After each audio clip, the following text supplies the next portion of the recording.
Hello, sir. Tell us your name and tell us about your project. My name is Sir Arthur Eddington, and I wanted to test whether Einstein's theory was correct or not.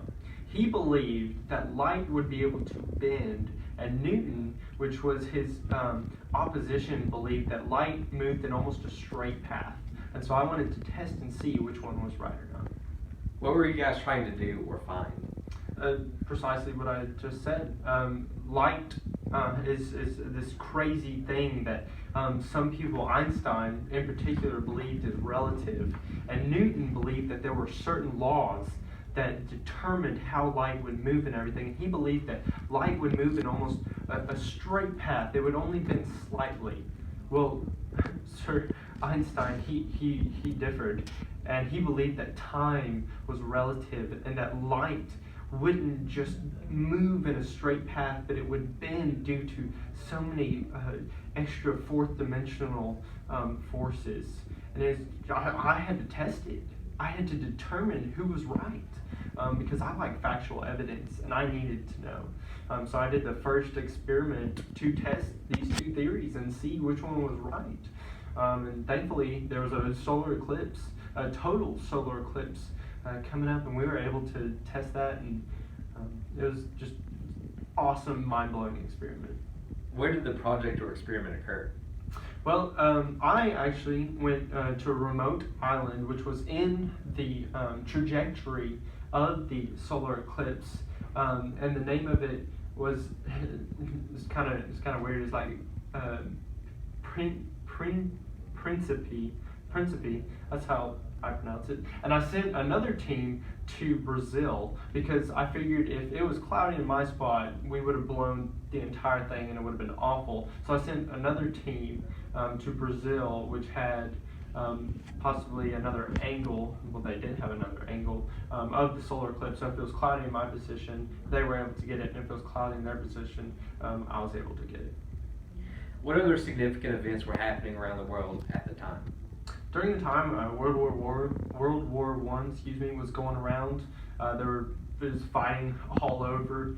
It was difficult for me even to get to my island, just with all the war, the propaganda, everything going around.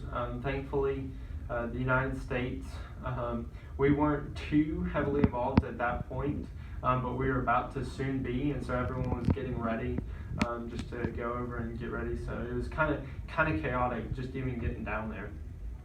Who else was involved in the project?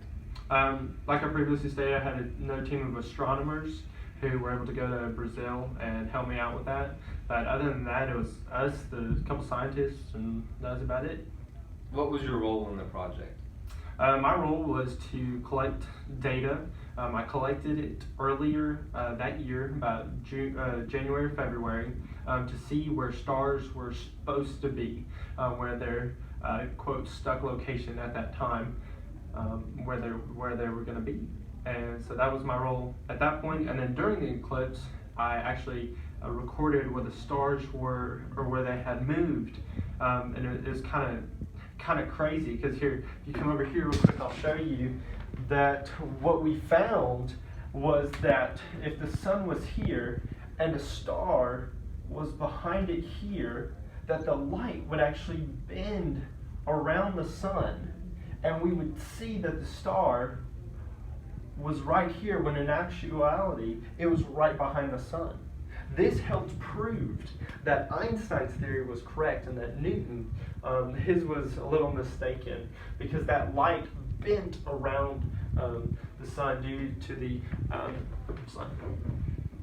What impact did your project have on the physics community?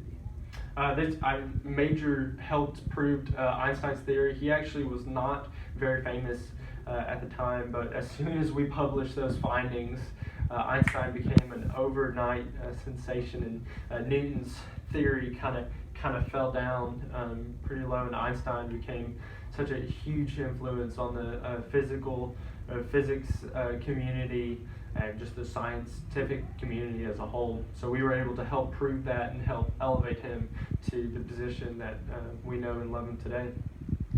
Where did your love for the moon and stars come from? Well, I've always been like a math nerd. I just loved math growing up. Sadly, my father died when I was less than 2 years old of typhoid, and it really broke my heart. But I had to push through that, and my mother thankfully raised me and my sister up. She didn't make a lot of money, but it was enough to support our family. I graduated high school with a very prestigious award in mathematics, and I was given a scholarship. However, I had blown through mathematics so quickly in school, so quickly in high school, that I wasn't able to go to college yet because I was too young. But thankfully after that I went to college, and then I went eventually to Cambridge and studied astronomy and do what I did today. Thank you, sir. Thank you.